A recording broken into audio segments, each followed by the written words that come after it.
Žydroji mūsų planeta. Tokią spalvą jai suteikė vanduo.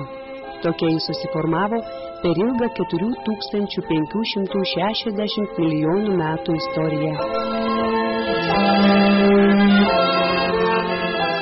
Vanduo ateičiai.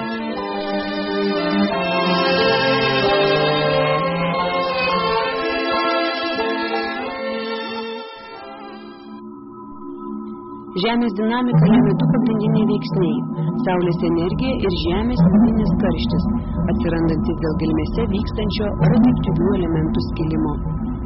Manoma, kad dėl šių veiksnių Žemės planeta ir gyvybė joje egzistuos dar apie 5 milijardus metų. Saulės energija, prasiskverbusi pro atmosferos filtrą, šildo Žemės paviršių. Veikia orus, skatina vandens apykaitą, Žemės paviršiaus eroziją ir nuosėdinių uolienų formavimąsi.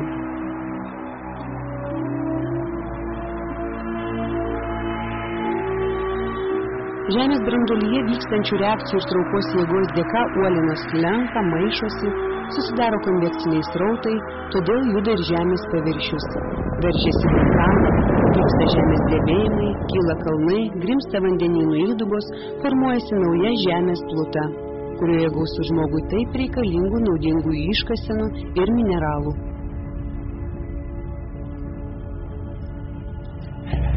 Žemės planeta gimė prieš 4,5 milijardų metų. Nuolat kintantis ugnies kamuolys pamažu vėso. Tuomet Žemė dar neturėjo atmosferos. Į ją krentantis asteroidai bei gausūs vulkanų išsiveržimai sudarė sąlygas atsirasti vandens garams, amoniui ir metanui. Vėliau azoto, vandenilio ir deguonies junginiams. Pastarieji savo ruožtu suformavo įvairiausių elementų oksidus, iš kurių bene svarbiausias buvo anglies dioksidas. Taip palaipsniui atsirado Žemę saugantis atmosferos sluoksnis, be kurio bet kokia gyvybė Žemėje sunaikintų pražūtingą Saulės radiaciją. Vanduo ir viskas, kas jame ištirpo, užpildė milžiniškas Žemės įdubas ir mūsų planetos paviršiuje įsiviešpatavo vandenynai. Per ilgą evoliucijos laikotarpį maždaug per 2,5 milijardo metų vandenyje atsiradus palankioms gyvybei sąlygoms išsivystė pirmieji vienaląsčiai organizmai. Beveik po 3 milijardų metų susiformavo daugialąsčiai organizmai.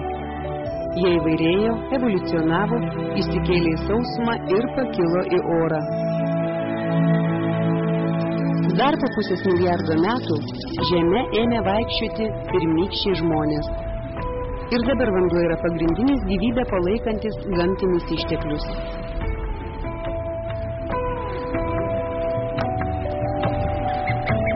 Be vandens negali gyventi nė viena gyvybės forma. Jis yra svarbiausia organizmo ląstelės sudedamoji dalis. Apie 60% medžio svorio sudaro vanduo. Gyvūnuose jo kiekis kinta nuo 65 iki 80%. 2/3 žmogaus kūno taip pat vanduo. Beje, mūsų smegenyse vandens yra apie 75%, kauluose 22%, o kraujyje net 83% vandens. Bet kuri žmogaus gyvybinė sistema naudoja vandenį maistui virškinti, tirpinti ir pernešti naudingas medžiagas į kraują, o nereikalingas ir žalingas pašalinti iš organizmo.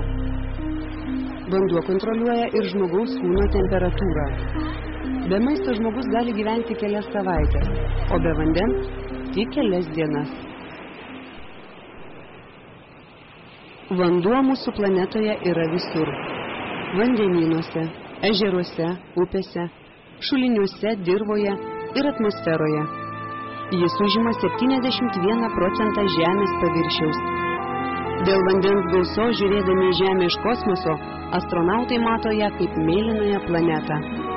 95% jos vandens yra vandenynuose ir jūrose. Likę 5% yra gėlas vanduo. Bet iš jų 4% sudaro abiejų ašigalių ledynus. Taigi gėlo upių, ežerų, atmosferos ir dirvožemio vandens turime tik 1%, o lengvai žmogui pasiekiamo tik 0,03% Žemėje esančio vandens.